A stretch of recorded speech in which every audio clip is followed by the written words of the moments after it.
El siguiente mensaje es una presentación del ministerio Tiempo de la Gloria de Dios.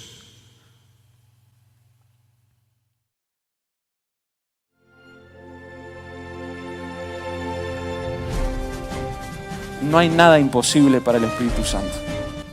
Hola, ¿cómo están, hermanos de la iglesia Tiempo de la Gloria de Dios? ¿Cuál es el sentido? La Biblia dice, conocerán la verdad y la verdad los hará libres. Bueno, soy Johnny Pérez y para mí será un gran honor y privilegio compartir con ustedes el próximo lunes a partir de las 20 horas. Lo que Dios puede hacer con nosotros no tiene límites. Les envío un fuerte abrazo y los espero en esta conexión virtual para compartir un tiempo de Dios que será obviamente de gran bendición para cada uno de nosotros. Próximo lunes, 20 horas. Un fuerte abrazo, nos vemos por allá.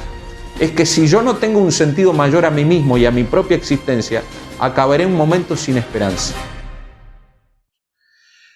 Muy bien, hermanos, muy buenas noches para todos, que el Señor les bendiga. Estamos en una noche muy especial, vamos a iniciar una serie de reuniones donde vamos a estar recibiendo de parte de algunos invitados, y en este día de hoy yo quiero presentarle a todos ustedes a Johnny Pérez. Johnny es pastor ordenado de las Asambleas de Dios en el Uruguay. Fue por más de 12 años pastor de la congregación evangélica de la ciudad de Florencio Sánchez, en el departamento de Colonia, la limítrofe con Cardona del Soriano. Actualmente es pastor de Sarón, Comunidad Cristiana, en Maronias, acá en Montevideo, una pujante e histórica congregación de la ciudad, que ahora está a cargo de él y de su familia. A su vez también preside el ministerio para los jóvenes de su organización y el ministerio enfocado a los hijos de los pastores. Es escritor, está por lanzar un libro que recomiendo fuertemente. Cuando se lance se los voy a hacer llegar a todos. También es cantante, compositor, es el compositor de esta preciosa canción que en más de una ocasión hemos compartido y que tanto ministra en nuestro corazón. Esposo de Paola, papá de Valentina y de Julieta, hombre de radio, de los medios de comunicación y un amigo de nuestra familia. Así que con esa presentación les dejo la reunión en tus manos, Johnny. Dios te bendiga, gracias por estar con nosotros. Bueno, gracias, querido Manuel. De toda la presentación me gusta quedarme con el último título porque es una bendición para mí tenerles como amigo y como amigos, y bueno, son de las cosas que uno valora mucho en la vida, ¿no? Las amistades, porque bueno, si bien somos servidores de Cristo y hacemos, uno hace lo que está al alcance de uno, ¿no? Siempre dando lo mejor para Dios, pero siempre está bueno tener en la vida gente que te quiera no solo por lo que uno hace, sino por lo que uno es. Y eso tiene un valor inconmensurable, por eso yo le agradezco a Manuel por esta invitación. La verdad que en este último tiempo hemos sabido intercambiar muy buenas cosas y nuestra amistad ha ido creciendo, así que me siento muy honrado de poder estar compartiendo con ustedes. Ni que hablar que saludo a todos los hermanos de Casa de Paz de la Iglesia Tiempo de la Gloria de Dios, y bueno, y a todos los que están unidos a esta transmisión. Me cuenta que creo que en esta labor de Manuel y del equipo multimedia estamos saliendo por varias plataformas, ¿no? No nos falta ninguna. Confirmame, Manuel, pero estamos por YouTube, estamos por Facebook, ¿verdad? Correcto. Ok, así que bueno, un abrazo grande también a todos los amigos que se unen a través de las diferentes redes sociales. Bueno, como bien decía Manuel, hace muchos años que estuvimos en Florencio Sánchez, casi o un poquito más de 14 años, y hace poco tiempo vinimos para aquí, para Montevideo, a asumir este nuevo desafío. Y la vida del cristiano se trata de eso, ¿no? De desafíos y de ingresar a terrenos poco conocidos muchas veces, o al menos es lo que uno considera debería ser la vida de la iglesia, ¿no? Los cristianos que nos conformamos con lo conocido corremos el riesgo de caer en un conformismo, en un estancamiento espiritual, y muchas veces Dios nos sacude, ¿no? Nos aviva, así como oraba el profeta: Señor, aviva tu obra. Y el hecho de que Dios avive su obra significa meternos en terrenos desconocidos, lejos de nuestra comunidad, lejos de nuestro confort. Y le he puesto como título a esta reflexión que quiero compartir con ustedes. No se vayan a escandalizar con el título, ya capaz que después que leen el título ya me dicen qué va a compartir Johnny, pero bueno, no quiero que se olviden al menos que no se olviden del título y que lo conecten con el contenido de este mensaje. Le puse al agua pato. al agua pato. No sé si mi amigo Manuel Final lo tiene por ahí, pero yo le compartí una. Ahí va, al agua pato, antes de la tierra el agua. Ese es el subtítulo de este mensaje. Ahora, ¿por qué le puse al agua pato? Bueno, porque vamos a reflexionar en un pasaje que está en el Antiguo Testamento. Quiero que me acompañes y que lo mantengas abierto, porque durante toda esta reflexión vamos a ir leyendo versículos. No lo vamos a leer todos juntos, lo vamos a ir leyendo a medida que vayamos conversando sobre esto. Josué capítulo 3, del verso 1 al 17, así que te invito a que puedas abrir tu Biblia o tu dispositivo móvil para leer este pasaje. Y vamos a reflexionar. Antes vamos a hacer una oración. Padre, yo te doy gracias por este tiempo que me das el privilegio de compartir con la iglesia. Gracias, Señor, por cada hermano y hermana que está conectado a esta transmisión. Gracias por aquellos que se unen, esperando recibir una palabra, Señor. Me siento honrado, pero también muy responsable y comprometido de aquello que has puesto en mi corazón. Por eso te pido, Señor, que en esta hora podamos ser tierra fértil para que tu palabra, que ya es poderosa y eficaz, pueda obrar en lo profundo de nuestro corazón. Señor, que tu palabra sea como esa espada de doble filo que entra a lo profundo de nuestro corazón, discierne nuestras emociones, pensamientos, intenciones. Señor, que tu palabra sea como esa semilla que plantada en tierra fértil da fruto al 30, al 60 y al 100 por uno. Que tu palabra, Señor, sea esa medicina a nuestros huesos. Que tu palabra sea restauración, sea luz a nuestro caminar. Que tu palabra, Señor, sea la revelación precisa, Señor, de la voluntad que tú tienes para cada uno de nosotros. Que al escucharla no seamos iguales, sino transformados por el poder que hay en ella. Señor, te pido que uses mi vida como un canal, como un vaso de bendición, para que todo aquello que yo hablo o digo, Señor, sea realmente lo que tu pueblo necesita en este mismo instante y en esta misma hora. En el nombre poderoso de tu Hijo Jesús, te damos gracias. Amén. Como te decía, Dios nos ha diseñado la iglesia para vivir no conforme a un sitio de confort y comodidad. Dios ha diseñado la iglesia para que conquiste, para que avance. Y este pasaje es medular para entender cómo funciona una conquista, ¿no? Porque el pueblo de Israel había pasado 40 años en el desierto, porque Moisés ya no estaba, porque Josué era el nuevo líder que Dios estaba levantando para dirigir, para tomar las riendas de una nación y sobre todas las cosas, para tomar las riendas del cumplimiento de una promesa que todo Israel había esperado por tantos años. Recordemos que ya había una generación que había muerto, pero eso no indicaba que la expectativa no fuera grande. Estamos hablando, dicen los estudiosos, de aproximadamente más de 2 millones de personas, más enseres, más animales. Es un contexto histórico, es el paso del río Jordán hacia la tierra prometida, tal vez uno de los momentos más emblemáticos en la historia del pueblo de Israel. Claro, es difícil para uno elegir un solo momento porque hay acontecimientos gloriosos como el pasaje del Mar Rojo, como el agua que sale de la peña, como la columna de fuego y la nube que guiaba al pueblo. Hay cosas tremendas, el maná. Pero si tuviéramos que elegir un momento histórico es el momento en el que se cumple la promesa de Dios. Pero como a Dios le encanta hacer cosas que a nosotros muchas veces no nos gustan, lejos de cualquier requerimiento del pueblo, Dios antes de que entraran a de que entraran a la tierra prometida, Puebla, México, ¿no? Nada que ver. Antes de que entraran a la tierra prometida, les antepone un nuevo obstáculo. ¿Sí? Contra todo pronóstico, digo, porque el pueblo hubiera querido decir, Señor, ya está con todos los obstáculos que tuvimos. Josué mismo, siendo un líder emergente, un nuevo líder, ¿no? Tal vez con dudas, con ciertos temores, hubiera querido un camino un poco más llano. Sin embargo, Dios dice, les voy a poner un obstáculo. Y un obstáculo bien interesante al que tienen que sortear para, ahora sí, poner sus pies sobre el lugar que les prometí hace tantas generaciones. Y el obstáculo es el río Jordán. Ahora, el porqué del río Jordán es lo primero que yo quiero hablar contigo. ¿Por qué Dios les pone este obstáculo?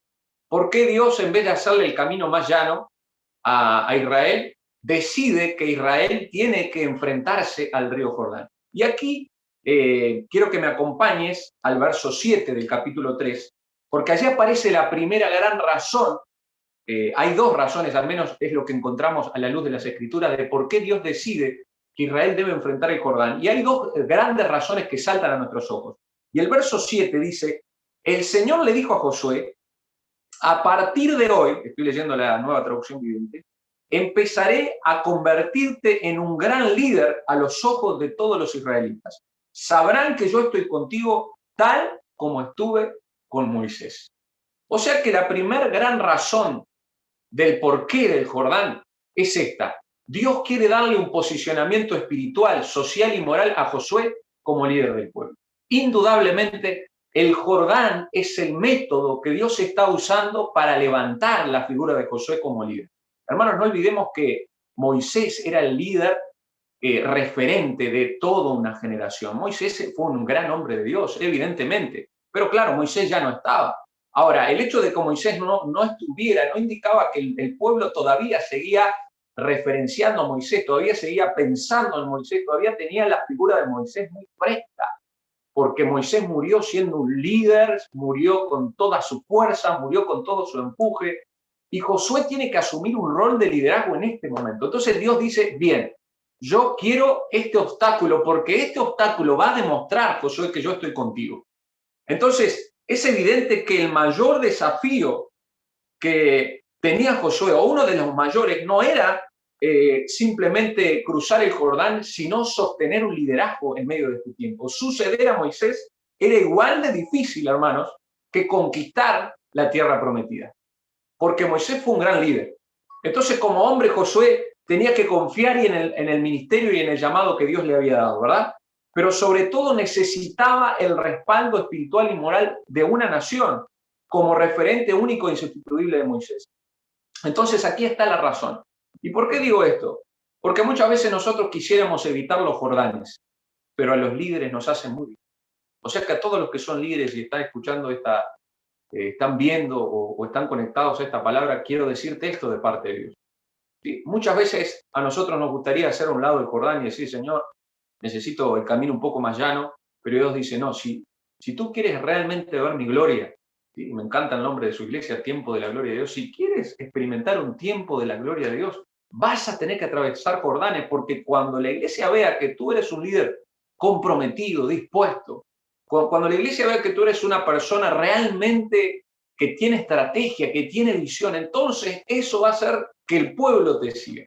¿Sí? O sea, es fácil que la gente te siga cuando las cosas suceden, pero cuando se presentan obstáculos uno tiene que tener una convicción muy profunda. Y Josué, obviamente que era un hombre de Dios, pero el pueblo necesitaba ver ese respaldo. La mejor forma, escuchad esto porque es interesante, la mejor forma de conocer a un líder es verlo actuar entre el Jordán y Canaán. La mejor forma de reconocer a un ministerio es ver ese ministerio antes de la tierra prometida, antes del tiempo de Dios. Cuando todavía hay un Jordán en el medio, ¿qué hace? ¿Cómo piensa? ¿Qué dice? ¿Cuál es su temple? ¿Cuál es su posicionamiento? ¿Cuál es su estrategia? ¿Cuál es su convicción? ¿Cuál es su determinación? Yo agregaría esto, la mejor forma de conocer a un verdadero cristiano es verlo actuar entre el Jordán y Canaán. Es verlo actuar cuando se le antepone ese obstáculo, cuando parece que todo venía bien, iba a llegar a la tierra prometida, de repente, ¡zas!, aparece un obstáculo en el medio del camino y uno dice, ¿qué pasó? ¿Fue el diablo? Muchas veces es Dios mismo anteponiendo una situación, ¿para qué? Para formar nuestro carácter. Como bien decía mi amigo Emanuel, y aquí aparece la segunda razón, y ahora voy a decirles una frase que me gusta mucho del libro Todo acerca de la fe, mi amigo Emanuel, que ya lo estoy promocionando también, ¿no? Le devuelvo la gentileza. En el verso 10, ahora voy a ir a la frase de Manuel, vamos a ir antes a la palabra. En el verso 10 aparece la segunda gran razón del porqué del Jordán. Primero hay una razón con el liderazgo de Josué, pero después, en el verso 10 dice, hoy sabrán que el Dios viviente está entre ustedes. Sin lugar a dudas, Él expulsará a los cananeos, a los hititas, a los heveos, a los fereceos, a los jerjeseos, a los amorreos y a los jebuseos de delante de ustedes.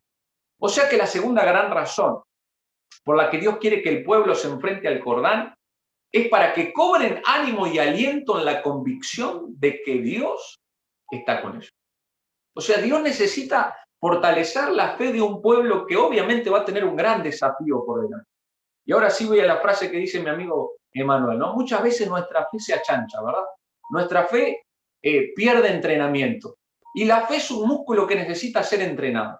Y obviamente que los desafíos para Israel serían tan grandes, desafíos espirituales, emocionales, físicos que traería Canaán, porque no era una tierra exenta de problemas, había gigantes, había murallas, había ciudades fortificadas, y todo esto iba a llevar que el pueblo fuera enfrentado a un gran desafío, y Dios necesitaba que el pueblo cobrara un ánimo tal que al cruzar el Jordán entendía que nada sería imposible. O sea, esa era la clase de fe que Dios necesitaba del pueblo. Entonces, no podía ser un pequeño milagro el Señor, necesitaba un gran milagro para introducirlos a un tiempo de grandes desafíos.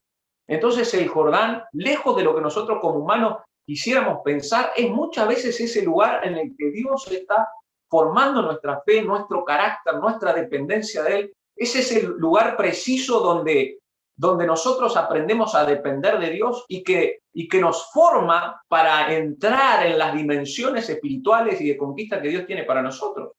Claro que el Señor no nos puede dar algo grande sin habernos formado primero en grande.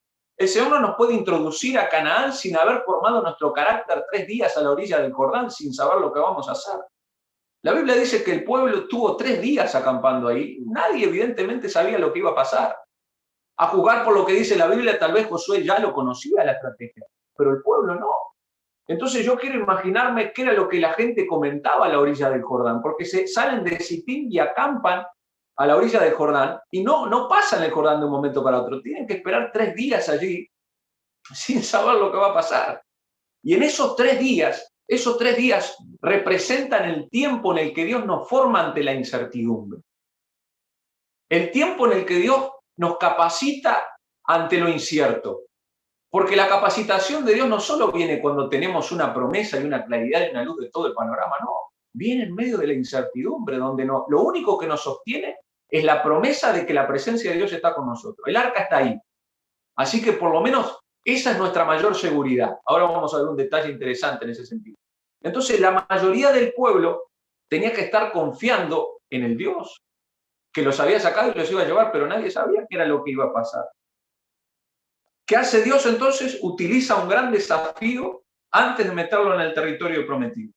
Esto es lo que sucede, hermanos, muchas veces cuando nosotros nos disponemos a hacer algo para Dios y lo primero que sucede es, sí, un obstáculo que parece dejarnos fuera de combate. Dios utiliza una regla muy sencilla y a la vez poderosa para levantar el ánimo del pueblo. Les enfrenta al Jordán. Miren ustedes, los hace pensar en el Jordán 3 días. Los hace ver el Jordán crecido durante 3 días. Los hace conectarse con la realidad de un improbable durante 3 días. Es curioso, ¿no? Porque Dios podría haber hecho que pasaran el Jordán de un día para otro. Sin embargo, parece que Dios quiere que miren el Jordán bastante tiempo, durante 72 horas, se convenzan de que no hay probabilidad de pasarlo humanamente. No se puede pasar en balsas, no hay medios, no se puede pasar a nado, está crecido. Ahora vamos a ver algunos detalles. El río estaba crecido en esa época por el deshielo de las montañas del Líbano, por las lluvias primaverales. Se cree que tenían entre unos 30 y 35 metros de ancho. Se cree que tenía entre unos 3 o 4 metros de profundidad. Las orillas estaban desbordadas, por lo cual no había un territorio seguro para cruzar, no había un camino. Nadie sabía cómo iba a cruzar ese Jordán. Y Dios parece que adrede quiere que el pueblo se conecte con esa realidad de lo improbable. A todos nosotros nos gustan los milagros así en el momento, pero Dios parece que le encanta que uno se conecte con lo improbable, así como le pasó a Marta y a María cuando Lázaro ya estaba muerto, así como le pasó a Jairo con su esposa cuando vieron que su hija ya no tenía esperanza. Y Jesús espera esos momentos para demostrarnos que lo único que puede pasar para revertir la situación es algo sobrenatural. Y creo que el Señor quería que Israel se conectara con esa verdad de que lo único que haría que conquistaran Canaán, en definitiva, sería la intervención de Dios. No la fuerza humana, no el combate del hombre, sino la intervención de un Dios que puede cambiar cualquier cosa. Alexander McLaren, un predicador que ha inspirado a muchos con sus mensajes durante mucho tiempo, decía, con frecuencia Dios abre su mano un dedo tras otro. Qué interesante. Parece que Dios a veces elegiría abrir la mano, pero un dedo tras otro. Su mano se abre, pero no se abre automáticamente, ¿no? El Señor parece esperar esos tiempos y a Él le encanta manejar los tiempos como tiene todo el tiempo del mundo. El Señor, los que nos preocupamos con el tiempo somos nosotros, pero el Señor tiene tiempo y le encanta hacernos depender de Él. ¿sí? Mi mano está extendida, pero voy a decidir abrir un dedo tras otro y vas a tener que esperar el momento para conocer cómo lo voy a hacer.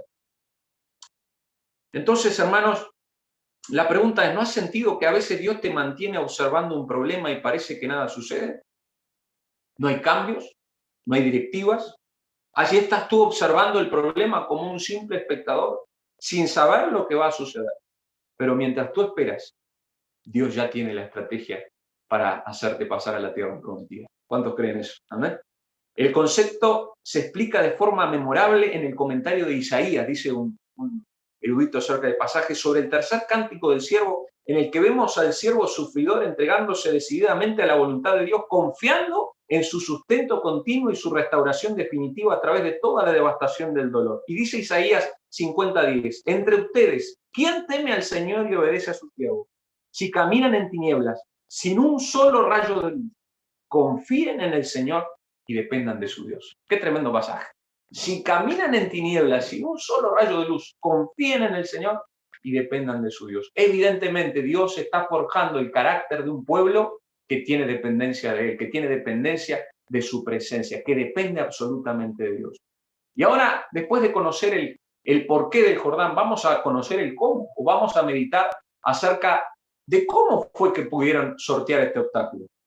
Ahora que Dios les enfrenta al Jordán, obviamente le da a Josué, a su siervo, la estrategia para enfrentar este Jordán. Como les decía, el Jordán es uno de los momentos más importantes en la historia del pueblo de Israel. Significa el cumplimiento de una promesa, el cruce de la meta, el fin de un llamado, el comienzo de un nuevo tiempo.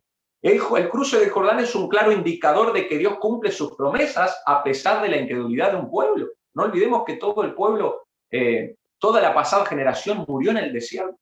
El cruce del Jordán es un claro indicador que Dios se sirve, aunque sea de dos, para cumplir sus promesas, como lo fueron Josué y Caleb. Dios se agrada del corazón de unos pocos para introducir en la tierra a muchos. Qué interesante. Dios se agrada del corazón de unos pocos, de dos, para que más de 2 millones entren en la promesa de Dios. Y esto es para aquellos que dicen somos muy pocos, o no podemos hacer algo con pocos. No, hermano, uno basta. Bastan 2, 3, y obviamente si somos más, pero solamente algunos que crean, que confíen en los propósitos de Dios y que estén dispuestos a pagar el precio. Dios le da una estrategia bien definida a Josué que tiene simbolismo muy fuerte para cada uno de nosotros. Vamos a verla rápidamente. En primer lugar, en Josué capítulo 3, versos 2 al 4, dice así: 3 días después, los jefes israelitas fueron por el campamento y dieron al pueblo las siguientes instrucciones. Cuando vean a los sacerdotes levitas llevar el arca del pacto del Señor su Dios, dejen sus puestos y síganos. Dado que ustedes nunca antes viajaron por este camino, ellos los guiarán. Quédense como a 1 kilómetro detrás de ellos. Manténganse a una buena distancia entre ustedes y el arca. Asegúrense de no acercarse demasiado. Entonces, el primer paso de la estrategia era el pueblo debía mirar y seguir el arca. Y esto es fundamental, ¿no? Porque el arca representa, tipifica la presencia de Dios, la gloria de Dios en medio del pueblo, en medio de la nación. Y cuando Dios le da esta directiva al pueblo, es muy trascendente, es muy importante, porque el pueblo debe mantenerse mirando el arca, porque si la presencia de Dios obviamente iba delante de ellos, no había nada imposible. Ahora, la distancia tiene un fin lógico, porque toda la nación tenía que ver el arca. Tiene un fin espiritual también, porque la presencia de Dios y los líderes debían ir delante del pueblo, y eso era tipifica también que el liderazgo en la Iglesia de Cristo también tiene que ir un poco más adelante, no porque sea más importante, sino porque tiene el compromiso de dirigir, de decir por dónde ir. Imagínense, si el arca en algún momento se tenía que desviar o tenía que tomar otro camino, el pueblo tenía que ver hacia dónde ir, y frenar 2 millones de personas no era fácil, entonces había que ir a una buena distancia del arca, unos 800 metros exactamente. Entonces, el arca representa la presencia de Dios y representa lo que Dios quiere hacer a través del pueblo, aunque no siempre tengamos toda la estrategia definida. Hermanos, mire, esta verdad es poderosa. A veces los líderes nos dicen algo como parte del liderazgo de la iglesia y no siempre nos dan toda la estrategia, no siempre nos dan toda la directiva, nos dicen, bueno, Dios nos está guiando a hacer esto, a seguir el arca, pero ¿cómo va a ser? ¿Cómo vamos a...? Bueno, no le podemos decir todo, no sabemos, a veces es que no sabemos todo. Pero Dios nos dice que esta es la dirección. ¿Y el pueblo qué tiene que hacer? El pueblo tiene que ser sumiso y obediente a la voz de los líderes. Y bueno, si eso es lo que Dios nos pide, allá vamos, porque hay una directiva. A pesar de que vivimos en el siglo XXI, la esencia del liderazgo no ha cambiado. Dios usa hombres y mujeres que están en el frente de batalla, que tienen el compromiso, la responsabilidad y el privilegio de guiar al pueblo y que reciben las directivas para el pueblo. ¿Por qué digo esto? Porque vivimos en un mundo al que parece que está conflictuado con seguir reglas, con seguir procedimientos, con obedecer una estrategia. Y siempre resurge esa rebeldía, de decir, yo no voy a hacer lo que no. Nadie es quien para decirme lo que tengo que hacer o por el camino que tengo que andar. Y ese es un espíritu muy peligroso que reina, sobre todo en este tiempo. Y eso no ha cambiado, hermano. No ha cambiado. La visión primero baja a través de los líderes, a través de los sacerdotes, a través de aquellos que están en el posicionamiento espiritual para guiar al pueblo, que por cierto tienen una gran responsabilidad, pero también tienen que contar con el respaldo de una iglesia que sigue, diga, bueno, si hay que por ahí, vamos por ahí, porque es donde Dios nos dice que vayamos. Nuestro papel no es pronosticar lo que Dios hará, ni mucho menos argumentar cómo podría hacerlo. Debemos seguirlo. De eso se trata la fe, de seguir a Dios a unas ciegas. La fe reúne nuestras preocupaciones, dice un autor, y ansiedad en el conocimiento de que el Señor se ha hecho responsable de nuestro futuro y de que cada paso que tenemos por delante está en sus manos. Repito, la fe reúne nuestras preocupaciones y ansiedad en el conocimiento de que el Señor se ha hecho responsable de nuestro futuro y que cada paso que nosotros demos está por delante. Bien, si hay que seguir el arca, vamos a seguir porque hay una directiva de Dios. Dice Salmo 55, 22, entrégale tus cargas al Señor y Él cuidará de ti. No permitirá que los justos tropiecen y caigan. Dice Pedro allí en su primera carta, pongan todas sus preocupaciones y ansiedades en las manos de Dios porque Él cuida de ustedes. ¿Y cómo va a ser? ¿Y qué va a pasar? ¿Y cómo vamos a llegar al Jordán? ¿Y qué? No sabemos. Lo único que sabemos es que hay que seguir el arca. Si la presencia de Dios está, es más que suficiente. Si la promesa de Dios está, es más que suficiente. Aleluya. Yo me aferro a esa promesa porque pasamos tantas situaciones los seres humanos. Tal vez tú hoy mismo estés enfrentando un Jordán en tu familia, en tu casa, en tu ministerio, en tu trabajo. Tal vez estés enfrentando un obstáculo. Y no sería muy extraño estarle hablando hoy a gente que está ante obstáculos de la vida y no sabe para dónde agarrar. Pero hermanos, hay principios que no cambian. Si la presencia de Dios está con nosotros, el fin es de bendición. Si la palabra, si nosotros estamos en Cristo, nuestro destino es victorioso siempre. Siempre va a ser así, aunque tengamos que atravesar Jordanes. El segundo paso hacia el cómo del Jordán está allí en el versículo 5 que dice, y Josué dijo al pueblo, santificaos, porque Jehová hará mañana maravillas entre nosotros. Entonces la segunda verdad está aquí, el pueblo debía prepararse para una conquista histórica. O sea, a mí me gusta pensar en los equipos de fútbol, ¿no? Porque, bueno, en Latinoamérica el fútbol se vive como una pasión. Y cuando los cuadros quieren ganar algo importante, se concentran, ¿verdad? Tienen su tiempo de concentración, se aíslan de las distracciones, de las familias. Y sobre todo cuando quieren ganar una final, una Copa América, una Copa Libertadores, una Eurocopa, ahí están recluidos. ¿Por qué? Porque tienen un cometido, porque se han fijado la meta de conquistar algo importante. Y yo pienso, si los cuadros de fútbol para conquistar una corona corruptible, como dice Pablo, ¿no? Algo que se desvanece en el tiempo, que es de hojalata, que es de plata, de oro, que simplemente es la gloria humana. ¿Cuánto más la iglesia debiera estar comprometida con el hecho de concentrarse, de consagrarse, de prepararse? Porque el término aquí que se usa en el hebreo, que significa santificados, es el mismo término que se usa para consagrarse. Y consagrarse no es otra cosa que entregarse, que disponer su corazón, su alma, su espíritu para lo que Dios quiere hacer. Y el pueblo tenía que hacerlo, tenía que concentrarse en esto, tenía que prepararse. Y es interesante porque ese santificado de Josué no es el mismo santificado de Éxodo 19, cuando Jehová dice, y Jehová dijo a Moisés, ve al pueblo y santifícalos hoy y mañana y laven sus vestidos. Josué dice al pueblo simplemente santificado, conságrense. Yo quiero pensar, concéntrense en esto tan importante que va a pasar. Manténganse en oración, en adoración a Dios. Traten de que este tiempo realmente valga la pena, ¿no? Que sea un tiempo histórico para ustedes. No lo pasen de cualquier manera, porque será algo que lo verán una sola vez en su vida.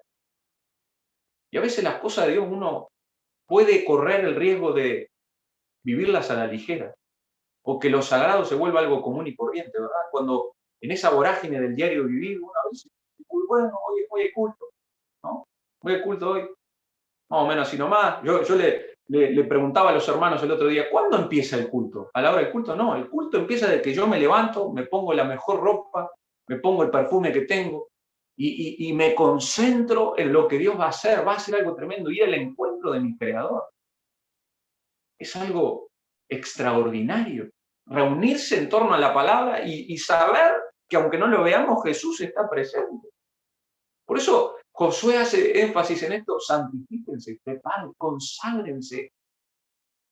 Tomen un tiempo especial, no lo tomen a la ligera, porque mañana habrá algo histórico. Entonces, yo creo que cuando hay un pueblo que se prepara, Dios siempre hace cosas grandes. Dios no puede hacer cosas grandes con gente que le toma a la ligera lo sagrado, ¿no? Dios puede hacer cosas grandes con alguien que tiene una estima hacia el valor de lo espiritual y de lo que Dios quiere hacer a través de la iglesia. No se puede conquistar nada importante con una mente y un corazón dividido. Uno debe estar dispuesto a pagar el precio de la consagración. Como le decía, el término santificados en el original del hebreo es dasu, que significa exactamente consagrar. La santificación, hermanos, es el precio de la preparación que nosotros estamos dispuestos a hacer para conquistar la tierra que Dios ha prometido.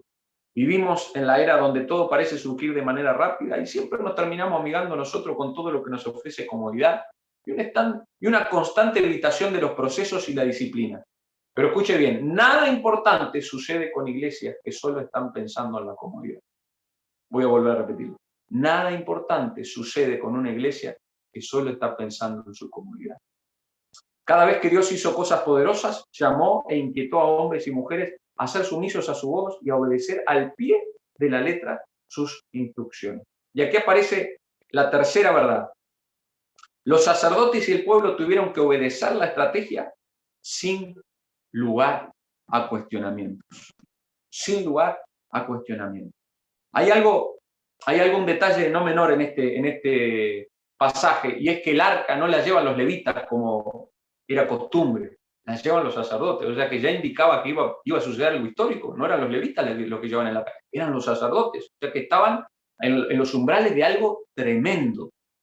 Y las directivas son claras: tienen que llevar el arca y poner sus pies en el agua. Donde vayan, tienen que plantar el pie. Y como yo les decía hoy, era muy peligroso porque el río estaba crecido por los deshielos de las montañas del Líbano, por las lluvias primaverales, porque las orillas estaban desbordadas. Y si hay alguien que tenía que tener fe, alguien que tenían que tener fe y obediencia, acá eran los sacerdotes. Los dos, los sacerdotes y el pueblo, tenían que seguir las directivas.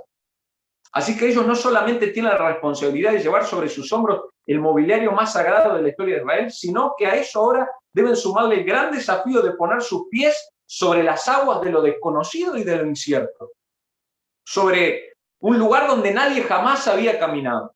Y por eso yo vuelvo al principio para decirles que yo creo que la iglesia de Cristo está llamada a poner los pies sobre lo desconocido. Está llamada a poner los pies siempre sobre el Jordán. Está llamada a posicionarse en lugares donde tal vez nunca nadie ha caminado ni andado. Claro que sí, tenemos que estar dispuestos a esto. Tenemos que estar dispuestos a asumir el rol que Dios nos está pidiendo que asumamos. Si sos líder, Dios te está demandando algo más que el que no es líder. No porque seas mejor, sino porque ya dice la Biblia que al que mucho se le da, mucho se le va a pedir también. Entonces los sacerdotes tenían un rol de fe importantísimo. Sobre sus hombros cargaban lo que representaba la gloria de Dios, pero sobre sus pies la decisión de abrirle camino a un pueblo, la decisión histórica de ser esos hombres que le abrieran el camino a que una generación y una nación conquistara la tierra. Qué tremendo privilegio. Pero había que poner el pie en el agua. Había que poner el pie sin saber lo que iba a pasar. Había que estar dispuesto. Y me consta que todos nosotros queremos dar la gloria a Dios. pero no todos estamos dispuestos a poner los pies. No todos estamos dispuestos a descender sobre lo desconocido, ni asumir un rol donde hay que pagar el precio, donde hay que abandonar la comunidad, donde hay que decirse no a uno mismo, donde hay que obedecer órdenes, seguir una estrategia. Estos hombres son héroes, no tienen nombre, pero cargaron con esta enorme responsabilidad y fueron los protagonistas de que el pueblo cruzara sobre un río en seco. El Señor podría haberlos llevado allí en una estación seca a otro punto en que los vados fuesen poco hondos, sin embargo, escogió la época y el lugar más improbable, porque su propósito más profundo era desarrollar la confianza de su pueblo en él. En ese momento, como le decía, el río estaba crecido, el agua desbordada, el obstáculo era grande, y el milagro es más interesante porque Dios lo relata a través de Josué antes de que suceda. A veces eso lo hace más extraordinario, ¿no? O sea, el pueblo sabe lo que va a pasar justo antes de que pase. Como decía, ahora va a pasar esto. O sea, hace que el milagro sea aún más extraordinario. Juan Calvino describe el hecho en estas palabras. Dice así: el título del Señor de toda la tierra aplicado aquí a Dios no es insignificante, sino que ensalza sus poderes sobre todos los elementos de la naturaleza, a fin de que los israelitas, considerando que mares y ríos están sujetos a su dominio, no duden de que a pesar de la naturaleza líquida de las aguas, se quedarán quietas en obediencia a su palabra. Tremendo. Se cree que Adán, la ciudad cercana a Zaretán, descrita en el versículo 16, se encontraba a unos 32 kilómetros de Jericó, río arriba, y esto indica que el pasillo para que la nación cruzara debió haber sido demasiado ancho. Algunos dicen unos 20 kilómetros de río seco para que la nación cruzara, porque tenía que cruzar en el día, en horas del día. A este poderoso milagro debemos sumar el hecho de que el milagro fue hecho justo enfrente a Jericó. O sea que es muy probable que habían espías de Jericó que estaban mirando esto y que obviamente se llenaron de pánico. Ese era un propósito de Dios también. Y para aquellos que les gusta un poco la defensa de la fe, hay un paralelo de estos acontecimientos con los relatados por un historiador árabe que describe cómo en el año 1267 a.C., cerca de una ciudad que muchos identifican con Adán, el río permaneció seco durante unas 15 horas a consecuencia de la caída de una luz de tierra. Y mucho más acá, ya en el siglo XX, allá por el año 1927, un terremoto provocó un derrumbe en un lugar cercano a donde se localizaba la ciudad de Adán y detuvo las aguas unas 20 horas. Obviamente no decimos esto para disminuir el potencial y la majestuosidad del milagro, pero sí para echar por tierra cualquier teoría simplista, ¿no? De aquellos que dicen que este relato es simplemente un imaginario del pueblo de Israel y que lo pusieron en la Biblia para inspirar la fe de otros. No, obviamente que sucedió. ¿Cómo sucedió? No sabemos. Pero si acaso haya pasado de esa manera, obviamente es milagroso porque pasó justo en el momento que tenía que pasar, cuando el pueblo se enfrentaba a este gran desafío. Entonces, aquí aparece otra verdad. Los sacerdotes debían permanecer todo el tiempo hasta que el pueblo cruzara el Jordán. Debían permanecer en el agua. Imagínate al pueblo pasando y los sacerdotes durante unas 15 horas sosteniendo el mobiliario sagrado de Israel sobre sus hombros. Yo me surge preguntar cómo estarían las piernas de los sacerdotes y los hombros durante todo ese tiempo, ¿no? Imagínate 15 horas, a algunos le habrá temblado la pierna, ¿no? Más de uno se va a haber acalambrado. ¿Qué responsabilidad sostener el mobiliario? Capaz que, no sé si se habrán turnado. La Biblia hay cosas que no nos describe, pero sea como sea, era una gran responsabilidad y hubo que pagar un precio. ¿Y el pueblo qué hizo? Debió confiar. El pueblo tenía que confiar en el proceso, que el milagro no iba a ser de un momento a otro, que había un tiempo que tenían que pasar, y bueno, los sacerdotes tenían que quedarse ahí, y que mientras estuvieran ellos ahí, el río no se iba a venir. Imagínate, ¿no? La gente mirando a ver qué pasaba. Pero ahí pasaron hasta que el milagro fue completado. El pueblo debió confiar en el proceso del milagro. En esto quiero hacer referencia, ya terminando. Los milagros muchas veces no son instantáneos, mis hermanos. Los milagros son parte de un proceso. A veces uno piensa el milagro como un evento, pero no siempre el milagro es un evento, a veces es un proceso y no deja de ser un milagro, una intervención de Dios. Así que tal vez estás viviendo hoy en un milagro y no te has dado cuenta. Tal vez hoy estás viviendo en un proceso de Dios que es milagroso y que estás viendo de a poquito, decir, bueno, todavía no he visto el milagro, pero ya ves señales, eso ya es milagro. Todavía no estoy en la tierra prometida, estoy pasando ya el Jordán se abrió, estoy cruzando, todavía no. Ya es milagro. Si estás viendo señales es porque Dios está obrando. La resistencia de los hombros y los pies de los sacerdotes era tan importante como la obediencia del pueblo a las directivas de sus líderes.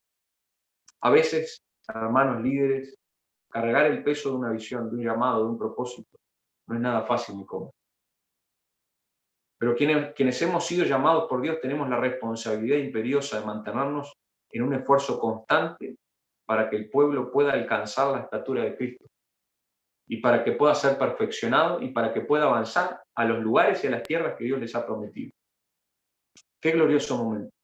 El momento en el que aquellos vieron la promesa de Dios cumplida. Y yo creo que de la misma manera que ellos la vieron cumplida, Dios está levantando una iglesia que esté dispuesta en este tiempo. Muchas veces tú dirás, bueno, pero ¿siempre será un Jordán? Bueno, muchas veces no, a veces no será el pasaje milagroso del Jordán, otras veces será aguantar el vendaval y la tormenta en medio de la barca cuando parece que se va a partir. Otras veces será entrar en el horno de fuego sin saber lo que va a pasar. Las pruebas van a ser de diferentes maneras, van a venir. El Jordán simplemente tipifica para nosotros el obstáculo que nos separa de la gloria de Dios o de la conquista de esa tierra. Sucederá de diferentes maneras, pero hay principios que no cambian. Si nosotros somos obedientes, si estamos dispuestos a la consagración, si estamos dispuestos a seguir las directivas de Dios, si estamos dispuestos a ser sumisos, si estamos dispuestos a consagrar nuestra vida a Dios, veremos la gloria de Dios. Esos principios no cambian, ni cambiarán. Este es un tiempo donde Dios quiere levantar un pueblo que esté dispuesto a consagrarse, a escuchar su voz, a ser obediente, sumiso, humilde, dispuesto a confiar en los milagros, en los procesos de milagros, no solamente los milagros de un momento para otro, no, en los procesos. Nos va Dios a meter en un proceso de milagros, en un milagro progresivo. Tenemos que estar dispuestos. Este es un tiempo donde Dios quiere usar para la conquista una iglesia que está dispuesta a abandonar su comodidad, a disminuir su confort, a permanecer a pesar del dolor, del cansancio, de la frustración. Hay una frase del gran ciclista Lance Armstrong, bueno, después perdió su palmarés por doping positivo, pero no dejó de ser una estrategia para sacarle un poco de reconocimiento. Lance Armstrong decía, cuando yo voy en las montañas empinadas del Tour de France y parece que mis piernas ya no dan más y no puedo resistir y mis piernas se dividen de dolor, yo pienso solamente en esto. En algún momento el dolor se va a ir, el dolor de mis piernas se va a ir. Pero el dolor de la frustración por abandonar la carrera me seguirá toda la vida. Y hermanos, a veces la visión da dolor. A veces el proceso del milagro genera incomodidad, pero tenemos que estar dispuestos a mantenernos en el lecho del Jordán hasta que todo el milagro sea completado. Y aquellos sacerdotes tuvieron esa responsabilidad. Dios quiere levantar a un pueblo que esté dispuesto a obedecer instrucciones y confiar en los procesos y a permitirle a Dios tomar el verdadero control de su vida para ver su gloria. Que nuestro Salvador también sea nuestro Señor, ¿verdad? Y le digamos, Señor, hágase conmigo conforme a tu voluntad, no lo que yo quiero. Decía Pablo, ya no vivo yo, mas Cristo vive en mí. Aleluya. Y lo que antes para mí era ganancia, ahora lo estimo por basura, porque tengo un propósito mayor. ¿Sí? Revelar la imagen, la gloria de Dios al mundo. Hermanos, hay una gran necesidad allí afuera. Y me consta que la tierra prometida no será alcanzada por una iglesia que solamente quiere comodidad, sino por una iglesia que esté dispuesta a pagar el precio, que esté dispuesta a ir al agua, con todo lo que eso significa. Antes de la tierra, el agua. Antes de la conquista, el Jordán. Antes de Canaán. El carácter de un pueblo dispuesto a ser formado a la imagen de Dios. Quiero terminar este tiempo orando contigo. Y aunque yo desconozco cuál es tu Jordán hoy, cuál es tu horno de fuego hoy, cuál es tu crisis hoy, sí sé que los principios de Dios son inmutables y no cambian. Si tú te alineas a la palabra, si tú te alineas a lo que Dios quiere de ti, ten por seguro que Dios tomará el control absoluto de tu vida y te llevará a un destino de poder y de victoria. Aleluya. De gloria en gloria. Aleluya. De gloria en gloria. Veremos la gloria de Dios. Tiempo de la gloria de Dios. Tiempo de la gloria de Dios. Aunque haya Jordanes, es tiempo de la gloria de Dios. Aunque haya obstáculos, es tiempo de la gloria de Dios. Aunque no veas materializado el milagro, es tiempo de la gloria de Dios. Aunque no todos los planetas se han alineado, es tiempo de la gloria de Dios. Aunque todavía Canaán parece muy lejos y estás en esos 3 días de espera en el Jordán, es tiempo de la gloria de Dios. Aunque todavía no sepas cómo va a ser ni qué va a suceder, es tiempo de la gloria de Dios. Consagrémonos para ver su gloria. Señor, te doy gracias por este tiempo. Gracias, Señor, por permitirme el privilegio de hablar tu palabra. Señor, he tratado de ser fiel a aquello que tú me compartiste, Señor, aquello que tú me inspiraste. Pero tú eres el que sellas la palabra con tu presencia, con el poder de tu Espíritu Santo, el que produce en nosotros cambio. El que hace, Señor, que no solamente seamos oidores, sino hacedores de tu palabra. Señor, yo me uno con cada hermano y hermana que hoy está en esta transmisión, tal vez enfrentando el Jordán, tal vez a las orillas de un gran desafío que es incierto, que no sabe cómo va a cambiar ni qué va a suceder, pero con la convicción de que tu gloria está, de que tu presencia está. Y si está el arca, si está tu presencia, si está Cristo, todo lo demás es posible. Aleluya, aleluya. Decía, Señor, allí ese gran hombre de Dios, Pablo, decía, todo lo puedo en Cristo que me fortalece. Aleluya. En medio de la tribulación, en medio de la angustia, nos sostiene la esperanza de que veremos tu gloria, de que estamos viviendo un tiempo de la gloria de Dios, de que estamos viviendo en medio de un proceso milagroso. Señor, gracias por los Jordanes que se dividen, pero gracias también por aquellos momentos donde no sabemos qué va a suceder, pero nos sostiene nuestra convicción, nuestra fe, como viendo lo invisible, nuestras fuerzas que salen aún de la debilidad para decir, Señor, yo me quedo aquí hasta ver tu gloria. Señor, yo oro por aquellos que están sosteniendo la visión en este tiempo. Yo oro, Señor, por aquellos que están manteniendo, Señor, su entereza, su coraje, su fuerza, aun cuando no ven todos los resultados, pero allí están sosteniendo sobre sus hombros la visión y el llamado y sobre sus pies la obediencia del lugar donde tú les has puesto, Señor. Aleluya, no permitas que el enemigo les debilite, no permitas, Señor, que el enemigo arroje dudas sobre sus corazones, que se mantengan fuertes en la visión que tú has dado, Señor, a los líderes, a los pastores de la iglesia, aleluya, que se mantengan fuertes en esa convicción, aleluya, porque tú vas a mostrar tu gloria en poco tiempo, Señor, y tenemos que estar preparados. Padre, queremos consagrarnos para ver tu gloria en este tiempo. Señor, si hay cosas que no te agradan de nosotros, queremos que pongas tu mano en nuestro corazón, que puedas sacar aquellas cosas viles, Señor, y que entresaques lo precioso de lo vil, Señor, y que puedas pulir nuestras vidas en tu presencia, para que a través de ese trato maravilloso del Espíritu Santo seamos transformados, Señor. Aleluya. Sana nuestros corazones, Señor. Sana nuestra manera de mirar el Jordán, Señor. Oh, aleja toda duda, toda incredulidad, Señor, y ayúdanos a mantenernos enfocados en la confianza plena de que tú harás lo que nosotros estamos pidiendo que hagas, Señor, en este tiempo. Y aunque no hagas lo que nosotros pedimos, Señor, lo que tú hagas estará bien. Confiamos en ti, Señor. Ayúdanos a fortalecer nuestra fe en medio de este proceso.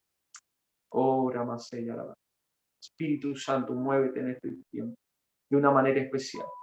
Señor, yo te pido que toques a aquellos que están enfermos.